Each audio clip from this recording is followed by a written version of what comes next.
Bonjour, j'espère que vous allez bien. Je suis ravie de vous retrouver dans cette vidéo. Ça fait vraiment très longtemps que j'ai pas pris la caméra pour vous parler comme ça sur cette chaîne YouTube parce que j'ai un peu changé d'activité et j'ai un peu déserté cet espace-ci. Depuis 2 semaines maintenant, vous découvrez des vidéos tous les 3 jours, 3-4 jours à peu près.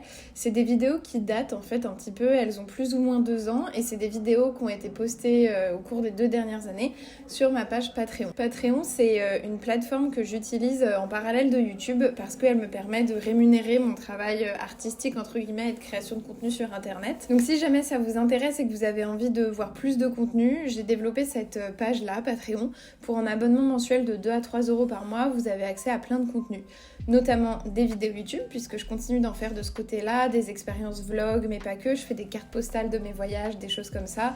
Là en ce moment je suis sur une série qui s'appelle Le Déménagement, parce que j'ai déménagé récemment. Mais sinon, vous avez aussi tous les mardis un épisode de Cap ou pas Cap, qui est un podcast que j'ai créé dans lequel je tente des expériences que je me croyais pas capable de faire, du type essayer Dynamo Cycling, l'espèce de salle de sport avec des vélos elliptiques, aller voir l'astrologue, partir en road trip, faire du bénévolat, enfin en gros je raconte plein d'expériences que j'ai tentées et qui m'ont plu et je fais un retour d'expérience en podcast, ça c'est tous les mardis. Et après vous avez aussi des pages mensuelles où là je vais retracer les moments forts de mon mois que j'ai aimés, les choses que j'ai appris, des moments assez intimes mais aussi parfois des découvertes culturelles, des podcasts qui m'ont beaucoup plu ou inspiré, des romans graphiques que j'ai pu lire, etc. C'est un format qui est différent de YouTube, mais ici je trouvais une certaine limite et puis j'avais la sensation d'avoir fait un peu le tour des formats que j'explorais à l'époque, surtout que j'avais plus le temps vu que j'étais étudiante à l'époque. Aujourd'hui c'est plus le cas, je suis plus étudiante depuis 2 ans finalement, depuis que j'ai plus ou moins arrêté de faire des vidéos sur YouTube et j'ai déménagé à Marseille, donc j'habite à Marseille depuis 1 an et demi maintenant. Ça a été un beau gros changement de vie avec plein de nouvelles choses qui se sont mises en place. J'ai quitté la capitale, donc aussi j'ai quitté d'une certaine manière pas mal d'événements culturels que je faisais là-bas. J'étais beaucoup invitée en projection presse, en découverte d'exposition, c'est quelque chose que je fais beaucoup moins. Maintenant, je suis à Marseille beaucoup plus concentrée sur ma vie personnelle et privée, mais surtout le développement de projets qui soient différents et qui soit plus grand et plus ambitieux que Internet seulement, parce que je trouvais un peu de limite à ça, ou en tout cas j'avais vraiment envie de développer autre chose et de grandir. C'est pour ça que j'ai créé, il y a 1 an maintenant, le Lira Ciné Club. Je sais pas si vous en avez déjà entendu parler, si vous me suivez sur Instagram c'est sûrement le cas, mais j'en ai finalement assez peu parlé ici sur YouTube. J'ai créé un ciné-club qui a lieu 1 fois par mois au cinéma des 3 Luxembourg à Paris et qui propose des films de réalisatrices en compagnie de créatrices de contenu et de journalistes critiques qui m'aident à choisir les films, à les programmer et ensuite on vous les présente. Là on est sur une 3e saison. J'ai fait une première saison qui était autour de portraits de femmes, une 2e autour de portraits de garçons et la dernière actuellement elle est sur le chaos. Je propose des films que j'aurais pas l'habitude de voir ou vers lesquels je ne serais pas forcément allée parce que c'est des films un peu secrets, un peu niche, du documentaire, des choses un peu moins faciles, un peu moins, évident quand on parle du travail des réalisatrices. Et je suis très heureuse de ce format-là parce que ça m'a permis de rencontrer beaucoup d'entre vous, de vous voir physiquement dans des salles, de vous encourager à venir dans la salle. C'est une mission qui est hyper importante pour moi et donc je suis très fière de ce projet-là qui a donc aussi sa première édition marseillaise puisque depuis 2 séances maintenant, on est en partenariat avec le cinéma de l'Artplex, Canebière, à Marseille. Et là aussi, c'est le même principe, sauf que cette fois-ci, j'invite des techniciennes du cinéma qui viennent parler de leur métier et de films sur lesquels elles ont travaillé. Comme à chaque fois avec ce ciné-club, on a une séance consacrée au court-métrage, puisque le court-métrage est un format que j'aime particulièrement et que je pratique aussi, puisqu'en tant que scénariste et réalisatrice, je fais du court-métrage de mon côté. Et c'est quelque chose que je suis très heureuse aussi d'encourager, et c'est pour ça que je fais des programmations de court-métrage où j'invite les réalisatrices à venir parler de leur travail devant vous. Et c'est des séances que j'adore, vraiment. J'y prends beaucoup de plaisir, ça m'a permis en tout cas de développer un autre pan de mon travail, de faire de la programmation de cinéma. Ça m'a permis d'aller en festival à la recherche de films, à la rencontre de réalisatrices pour pouvoir vous proposer des programmations comme ça. Et c'est quelque chose que je fais depuis 1 an maintenant et que j'aime vraiment beaucoup. Donc si vous voulez venir à ces séances, je vous mettrai toutes les informations en barre d'infos. À Paris notamment, la carte UGC est acceptée et sinon vous avez des tarifs préférentiels étudiants. Mais je mettrai toutes les infos évidemment en barre d'infos si ça vous dit de venir en vrai à ce genre de ciné-club. J'ai aussi eu l'occasion de créer d'autres événements. En décembre, j'ai fait quelque chose qui s'appelait À boire et à manger, qui était un dîner projection avec une amie chef qui a fait des assiettes en fonction de courts-métrages que je lui ai proposés. Donc c'était une soirée animée de courts-métrages et d'entractes gustatives. C'était absolument incroyable, c'était un super bel événement. Pour lequel j'ai pris beaucoup de plaisir et là où j'ai pu travailler sur un aspect de production et j'ai pu vous proposer une rencontre de deux arts différents, la nourriture et le cinéma, puisqu'aujourd'hui je travaille en restauration à Marseille et que c'est quelque chose qui commence à faire vraiment partie de ma vie. Je vais plus au restaurant, mais surtout je suis beaucoup plus attirée par ça parce que je côtoie des chefs et ça m'intéresse aussi. Donc on a fait cet événement-là que j'espère pouvoir reproduire d'une manière ou d'une autre, mais c'est vrai que ça demande beaucoup d'investissement et d'énergie sur la programmation finalement et la production de ce genre d'événement. Et donc à Marseille, j'ai aussi fait un événement au Solarium cette fois-ci, qui est un espace dédié à la création et qui propose aussi des expositions, qui est à Marseille. Et là, on a fait une soirée autour du vin où j'ai proposé de la dégustation de vin avec la projection d'un documentaire autour de vigneronnes. Pareil, si jamais vous avez envie de revoir ces projets, que vous les auriez loupés, je vous mettrai les infos en barre d'infos.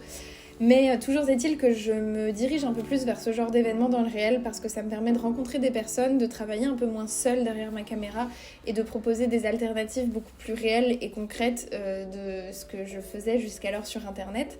Non pas que j'aime pas ça, j'adore toujours ça, mais j'y trouvais quelques limites et donc j'ai vraiment déplacé mon activité un peu plus dans le réel récemment. Si je reviens aujourd'hui, c'était tout simplement pour vous raconter un peu toutes ces nouvelles-là, pour vous dire si je vous ai manqué, si vous saviez pas ce que je faisais, voilà ce que je fais. Je suis beaucoup plus dans le réel, dans ma vie, beaucoup aussi sur Patreon parce que ça me permet mine de rien de survivre dans ce système un peu compliqué du freelance, etc. parce que j'ai décidé d'arrêter de faire de la publicité. J'ai pu le faire avec des marques de culottes de règles, des marques écologiques, des distributeurs de films pendant un moment. Là, j'ai fait une grosse pause de ça. J'aimerais beaucoup reprendre, mais j'aimerais reprendre dans un cadre beaucoup plus strict et pour ça je suis un peu à la recherche aussi d'un agent ou d'une agente qui pourrait m'accompagner sur la création de contenu. Donc si jamais vous avez des idées, surtout n'hésitez pas parce que toute seule c'est un peu fastidieux et ça prend beaucoup d'énergie alors que c'est pas forcément la partie de mon métier, même si j'invente mon métier et que j'ai pas de métier très précis que je préfère. Donc voilà. Pour ce qui est du cinéma, écoutez, j'ai donc réalisé 4 courts-métrages, dont un documentaire. L'été dernier, le documentaire a un petit peu tourné, ce qui était très chouette. Et là, récemment, le dernier de fiction aussi. Donc ça m'a permis d'assister à des festivals. Et ça, c'était une super reconnaissance de mon travail parce que j'ai quand même toujours fait mes films en autoproduction. C'est plus le cas. Aujourd'hui, je suis accompagnée par une productrice qui va m'aider à faire mon prochain film sur lequel je travaille depuis plus d'1 an maintenant. Donc voilà, je peux pas trop en dire plus parce que de toute façon, ça avance et c'est des processus très longs et fastidieux. Mais j'espère que dans les dernières vidéos où je partageais les making-of, etc., je vous aurais donné envie, je vous aurais un peu incité à connaître un peu ce milieu. Et encore une fois, ça aussi, faire de la pédagogie autour du court-métrage et du cinéma, c'est quelque chose qui me plaît beaucoup. Du coup, j'aimerais essayer peut-être d'une manière ou d'une autre à un moment de donner des cours ou en tout cas d'être intervenante dans des écoles pour pouvoir parler de tout ça parce que j'ai la sensation quand même d'avoir appris plein de choses sur le terrain. Mais vous êtes beaucoup surtout à m'envoyer des petites demandes de stage ou de participation à mes tournages. J'aimerais beaucoup vous répondre que oui, mais pour le moment je tourne pas et c'est pas prévu pour le moment. Je vous mets pareil dans la barre d'informations plein de ressources, plein de sites internet qui pourront vous permettre de trouver des personnes qui cherchent des techniciens, des techniciennes, des stagiaires pour faire des films si jamais c'est ça qui vous intéresse. Voilà, je pense que j'ai fait le tour des activités. Vous pouvez évidemment continuer de me suivre sur Instagram. C'est quand même la plateforme que j'utilise le plus au quotidien pour partager et mes actualités et mon travail, notamment tous les projets réels là dont je vous parlais justement. J'ai lancé aussi des petites séries de réels parce que je vois bien que c'est quelque chose qui plaît. J'ai du mal avec l'idée de m'adapter à la vitesse des technologies et de l'influence. C'est quelque chose qui me fait peur et que je redoute et auquel je veux pas complètement jouer, mais je me rends bien compte que d'avoir créé cette communauté en ligne m'a permis énormément d'opportunités, de travail, d'expériences de vie et je veux pas perdre ça parce que d'avoir cette communauté là, d'avoir cette confiance avec vous, vraiment ça m'a permis beaucoup de choses dans ma vie, beaucoup de projets dont je suis très fière et ça me permet encore une fois aujourd'hui de grandir, pas vraiment travailler avec des marques, mais au moins de les rencontrer, de rencontrer des gens, des institutions, des festivals qui font du cinéma, qui en parlent, etc.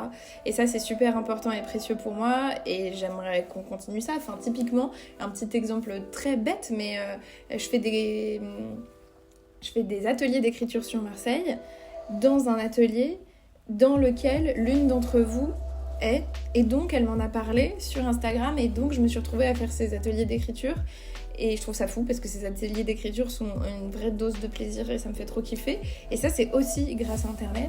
Et puis plus récemment, là, je vais partir ce week-end à Bruxelles parce que je suis jurée du Festival du court-métrage de Bruxelles dans la compétition nationale, ce qui est une reconnaissance et une chance inouïe.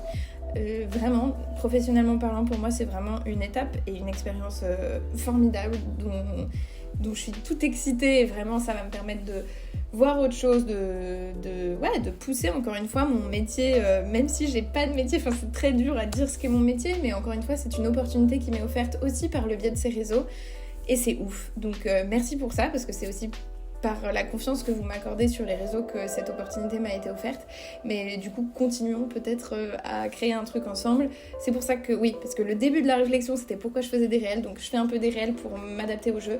Mais j'y arrive pas trop, j'ai pas trop envie. Je suis toujours quand même dans un truc de sincérité, de vulnérabilité et de transparence avec vous dans la limite et ce que je peux donner ou pas à Internet, qui est quand même un milieu sauvage et tendu, donc je me protège aussi, d'où la plateforme payante, etc. Mais il y a quand même du contenu aussi accessible gratuitement sur Patreon. Si jamais vous vous inscrivez, il y a quand même des trucs que je laisse gratuits assez régulièrement. Voilà, bah, c'était à peu près tout ce que je voulais vous dire, vous donner des nouvelles, vous expliquer aussi pourquoi il y avait des vidéos plus anciennes qui sortaient, où j'en étais dans ma vie, mes projets, où est-ce que j'habitais, ce qu'il en était, etc. Et peut-être essayons ensemble, si ça vous dit, si vous avez envie de partager cette vidéo, partager mes anciens bilans culture, parler de mon travail autour de vous pour que j'atteigne sur YouTube les 20 000 et sur Instagram les 10 000. Ce serait un bon passage, un bon cap, un bon truc pour moi qui me permettrait de me dire ok, j'ai fait ça pour ce chiffre et c'est bon, j'ai atteint un peu un objectif, parce que là ça fait quand même 2-3 ans que je stagne et pourtant je continue de produire des nouvelles choses, et j'espère que vous y trouvez votre compte et que vous aimez toujours ça.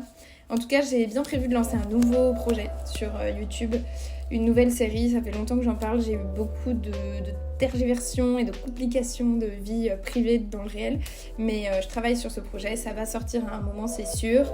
Ce sera un nouveau petit truc bien cocon, bien confort, bien comme avant, où je vous parlais de culture et de choses que je rencontrais, que j'expérimentais et que j'aimais.